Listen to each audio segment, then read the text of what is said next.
तो महाभारत का महान युद्ध खत्म हो चुका है, धर्म की स्थापना हो गई है और अब भगवान कृष्ण का समय आ गया है कि वो पृथ्वी की अपनी लीला समाप्त करके अपने धाम लौट जाएं। जाहिर है ये पल उनके भक्तों के लिए बहुत ही भावुक और दर्द भरा था। तो चलिए आज हम कृष्ण के आखिरी और सबसे गहरे उपदेशों में से एक को समझने की कोशिश करते हैं। देखिए, कृष्ण के सबसे प्यारे दोस्तों और भक्तों में से एक थे उद्धव, और जब उन्हें ये पता चला कि कृष्ण अब जाने वाले हैं तो उनका दिल जैसे टूट ही गया।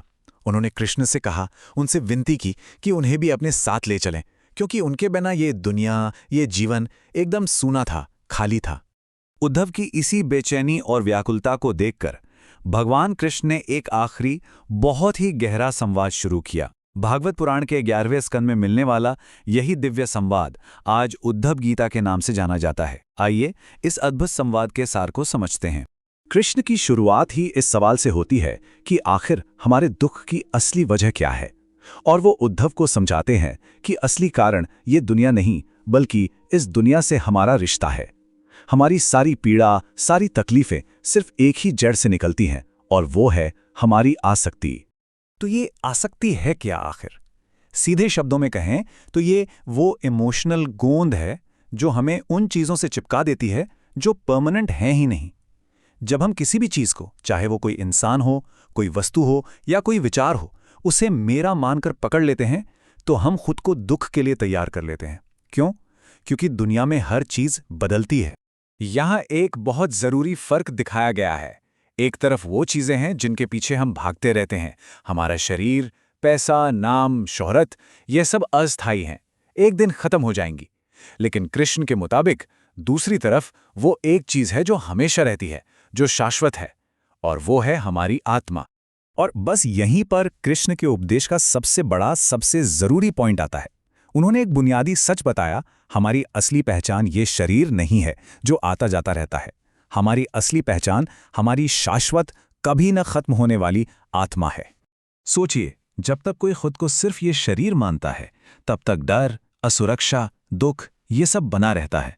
लेकिन जिस पल ये एहसास हो जाता है कि अरे मैं तो आत्मा हूं, उस परमात्मा का ही एक अंश जो ना कभी पैदा होती है ना कभी मरती है, तो हर तरह के डर से आज़ादी मिल जाती है। अच्छा, तो ये तो हो गई बड़ी ज्ञान की बात, पर सवाल ये है कि इसे रोजमर्रा की जिंदगी में कैसे उतारें।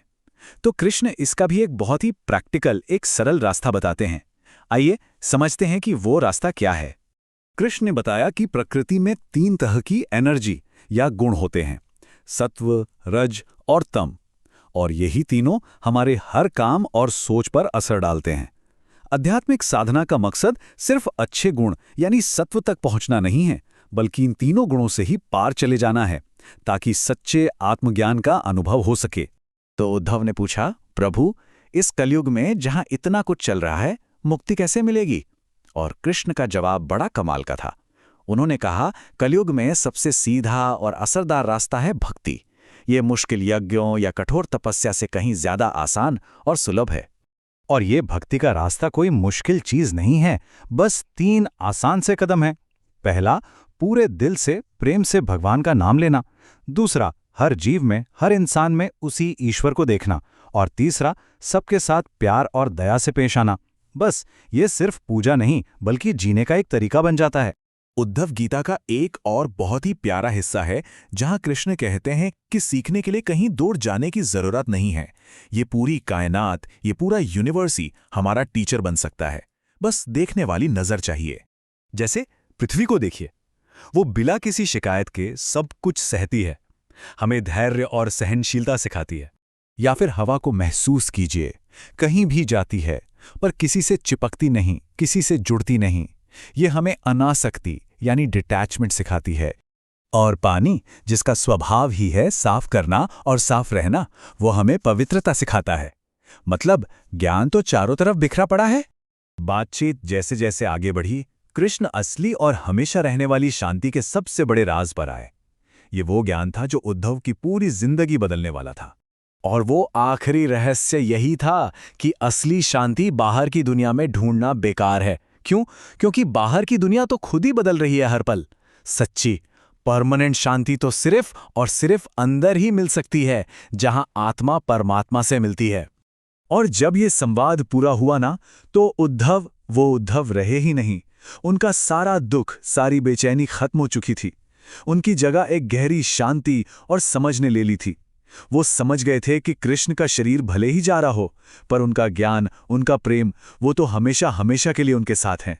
तो कृष्ण का ये आखिरी संदेश हम सबके लिए है कि बाहरी दुनिया में दौड़ भाग ठीक है, पर असली मंजिल तो अंदर की यात्रा है।